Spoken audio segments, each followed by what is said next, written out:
अस्सलाम वालेकुम नाज़रीन। पाकिस्तान न्यूज़ में ख़बरों जो सिलसिलो जारी। रिपोर्ट शामिल कंदासीं प्रियालो खां। वण पोखे पंहिंजी धरतीअ सां प्यार जो इज़हार करियो ऐं माहौलियाती आलूदगी खां महफ़ूज़ रहो। प्रियालो रिपोर्ट मुश्ताक अहमद सोलंकी। प्रियालो कंवल समाजी तंज़ीम पारां शुरू कयल शजरकारी मुहिम तहत गवर्नमेंट हायर सेकेंडरी स्कूल प्रियालो में मुख़्तलिफ़ क़िस्मनि जा 20 खां वधीक वण लॻाया विया। ख़बर मूजिबि प्रियालो कंवल समाजी तंज़ीम पारां शहर अंदरि शजरकारी मुहिम शुरू कई वई। शजरकारी मुहिम तहत गवर्नमेंट हायर सेकेंडरी स्कूल प्रियालो में मुख़्तलिफ़ क़िस्मनि जा 20 खां वधीक वण लॻाया विया।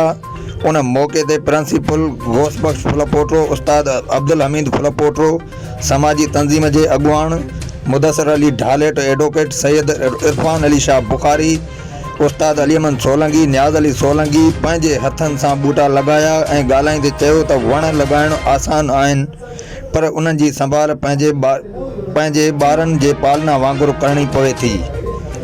हिते वण लॻाइणु त सवलो आहे, पर उनखे पाले वॾो करणु तमामु ॾुखियो आहे। शुरूआत में सुबुह शाम पाणी ॾियणो पवंदो आहे।